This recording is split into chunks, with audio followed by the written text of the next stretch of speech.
What do you want from us? Do you want a cookie? Straight off the bat, just gonna tell you right now, I DNF'd. Hello, and welcome back to my channel. I think that's gonna be my official intro. I don't know. But today we're doing the monthly wrap up. And I don't know about you guys, but February was not the best reading month. I don't know if that's how it was for you too, but I don't know. February didn't come with the heavy hitters. So hopefully March will be better. And I know I said in my other video, we will not be doing monthly TBRs, which is true. We're not. Trust and believe we're not.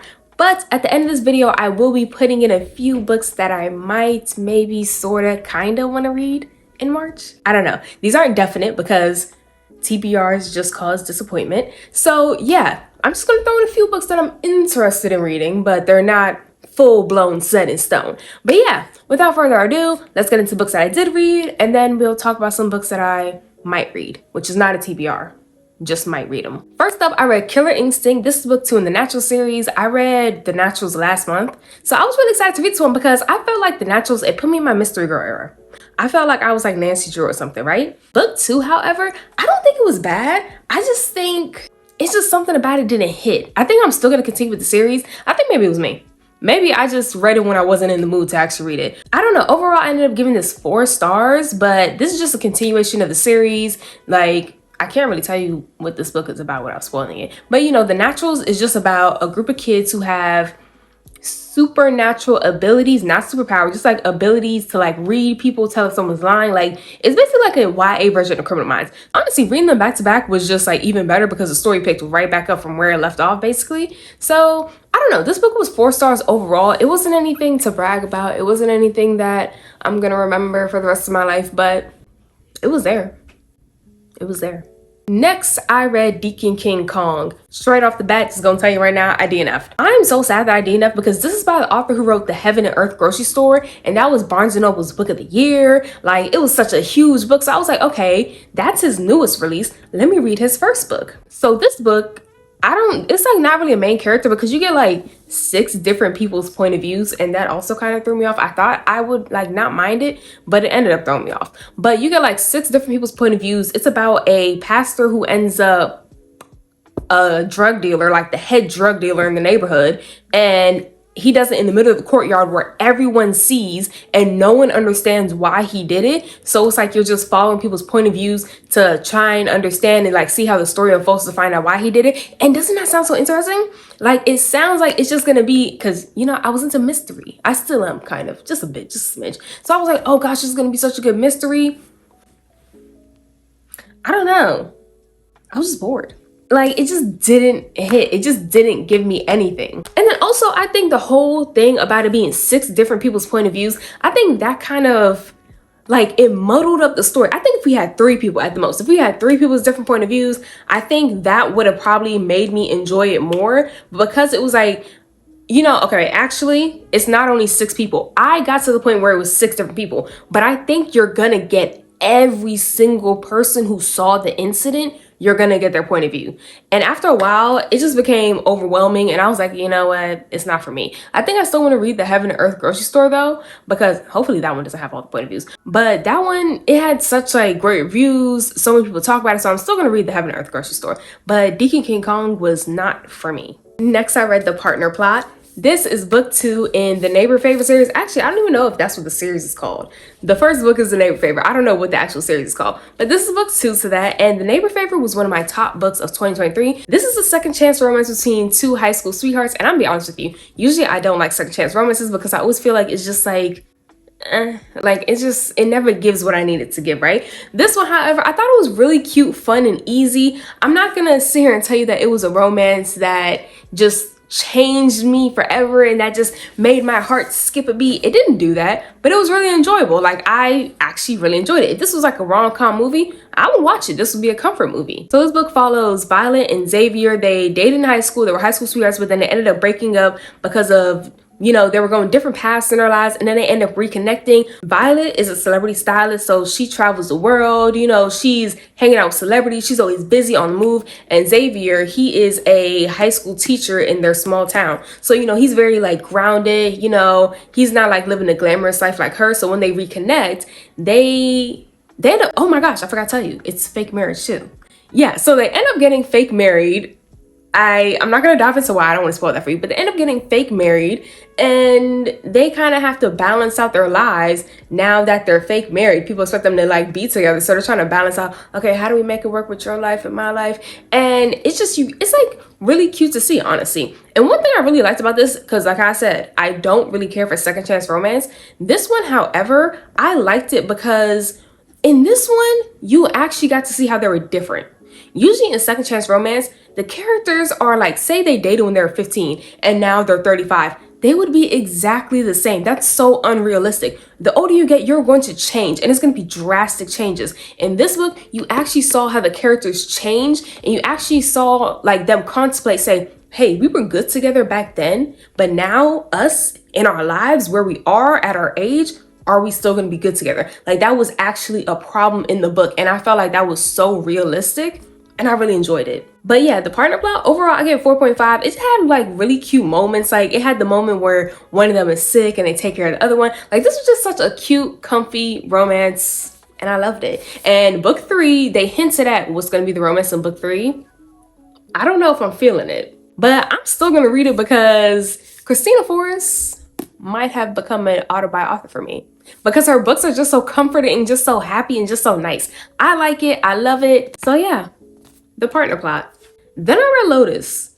I did end up DNFing this one. I DNF'd right here. What page is this? I'm going to tell you exactly. I DNF'd at page 105. At first, I thought it was me. I lie to you not. I thought it was me because the ratings on this book are really good. You go on Goodreads, it has great ratings. You look at the reviews are really good. So at first I thought it was me, but then I posted on TikTok. I was like, I did like a little reading update, and I was talking about how I wasn't really feeling this book.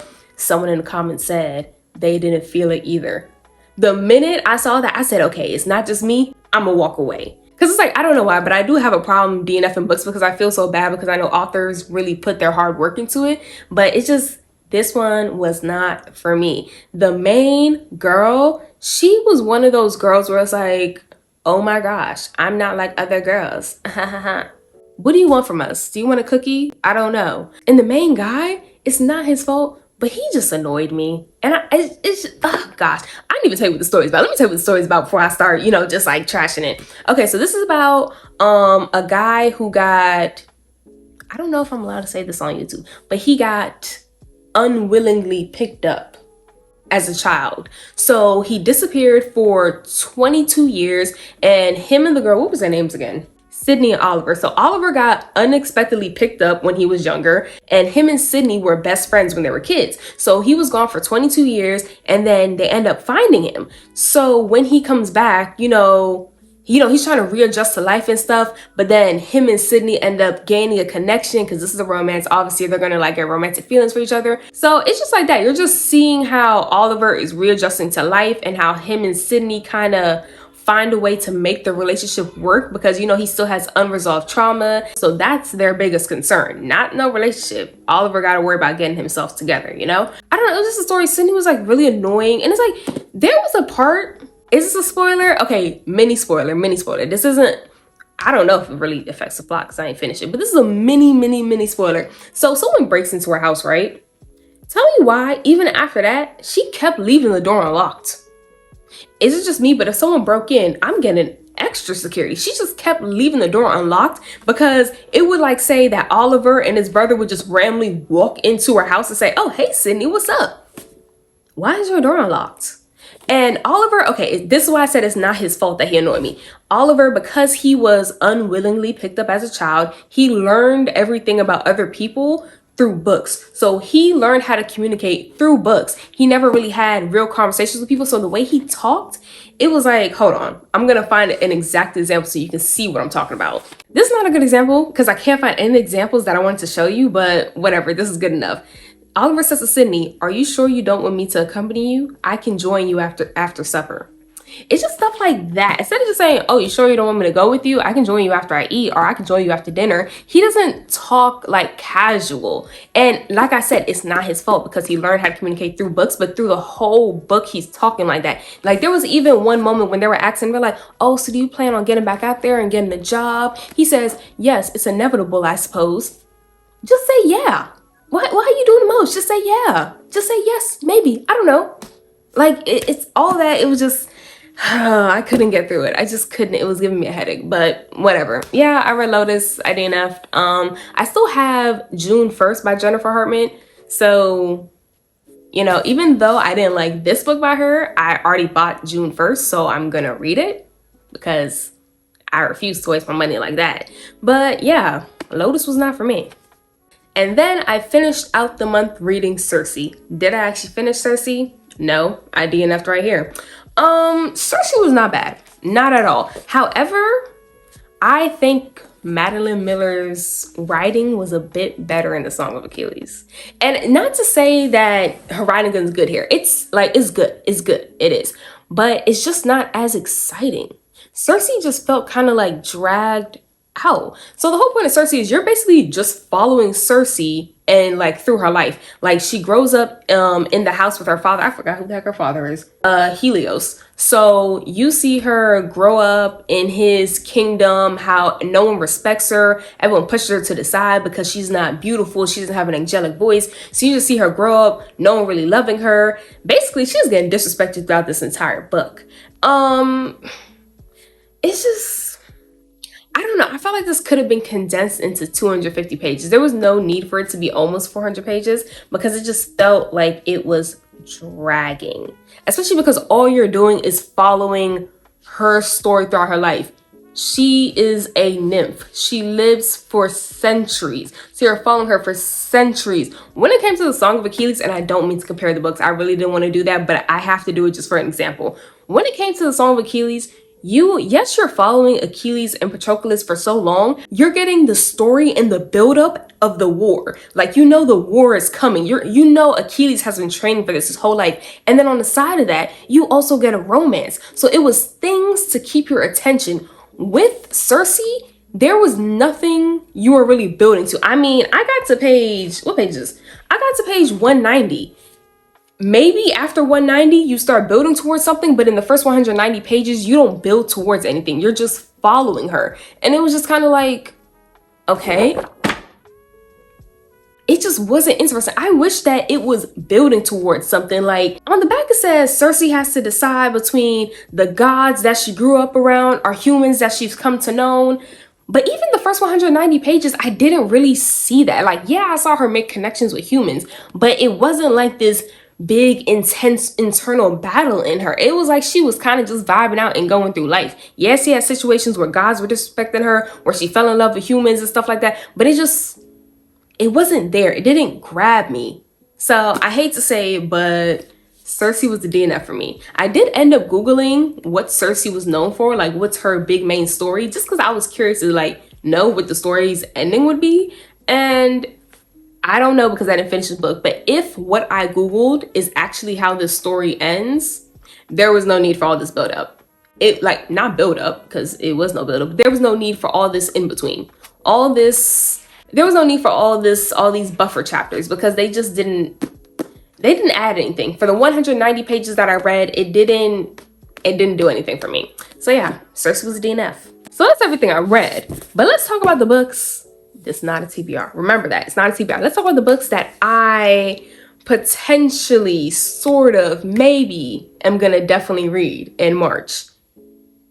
Dawn of Onyx. I feel like I really need to read this one in March. I don't know why, because I told myself I have to read this before I read Powerless, which makes no sense because these books are not related. It's not by the same author. I don't even know if the plot's the same. I don't know. But I really want to read this before Powerless because I have the physical copy of this. I don't have the physical copy of Powerless. So before I go buying more fantasy, read the fantasy you already got. Yeah, in 2024, I'm going to try to actually get through the books I already have instead of just buying new ones. So yeah, we have to read A Dawn of Onyx first. And this is like a romantasy. I really like romantasies. So I'm excited to read this. I think it definitely will be read in March. It's 400 pages. Maybe this should be the first book I read. Maybe, right? Like, why not? I'm already in a slump. Like, I can't get any worse. Like, if this book is not good, I can't get any worse. But I heard good things about this book. And book 2 is about to come out too. So that's actually convenient. Maybe I should just read this one first. Maybe, I don't know. But next, Giovanni's Room. I actually was planning on reading Giovanni's Room in February. Didn't happen, obviously, because I just got in the worst slump because everything I was reading was not hitting for real, for real. Giovanni's Room. Oh, wait. I just saw it was told in parts. I didn't know that. Ooh, that just made me excited. I love when books are told in parts for some reason. It's something about it. It's just so interesting. But yeah, this told in parts is under 200 pages. Every time I say it's gonna be a quick read, it isn't, and it takes me weeks to read it. So I'm not gonna say this is gonna be a quick read, but it is under 200 pages. And this is a classic. I wanna branch out from just reading pure romance, which is why I wanna do like romantasy, classics, like switch it up a bit, because you know what? I'm gonna be so honest with you right now. When I look back on all the books, like, because I was planning on doing like a 6-star read video. So I was like literally looking at all the books that I would rate 6 stars. A majority of them is like contemporary fiction, historical fiction. We got a few fantasies in there, but it's like only a few romances. So even though I say romance is like my #1 genre, I just think romance is my comfort genre. I don't think it's my favorite genre. So that's why I'm trying to branch out and read more stuff. But yeah, Giovanni's Room, I think we should definitely read in March. And I actually just, when I was saying that, I actually just thought of another book. Hold on, let me go get it. Hello, Beautiful. I have such high expectations for this book. I really think this is going to be 6 stars. Notice I didn't even say 5 stars. I honestly and truly, ever since I saw the cover of this book, before I even knew what this book was about, I said I need to get that book. The minute it came out, I ran to get this book. And it has been, I'm out of breath because I ran up the steps. But it's been sitting on my shelf. I think it's time I read it. Like, I really think that this is gonna be 6 stars. You know what? I have to do this one in a reading vlog. It has to be read in a reading vlog. Because I definitely want to start doing more weekly reading vlogs. Because I filmed one, which is gonna be posted after this. And it was really fun. I like doing those. So yeah, Hello Beautiful. I think this definitely has to be read in the month of March. So yeah, those are all the books that I read, and those are a few books that I want to read in March, not a TBR, but yeah, just a few books that I want to read. So if you have any suggestions of other books that I should read in March, please let me know. And if you read any of these books that I read and you rated them differently, please let me know also, especially the ones that are DNF. Tell me like how they ended, how you ended up liking them and stuff. Just let me know. As always, thank you for watching, and I'll see you next time. Bye.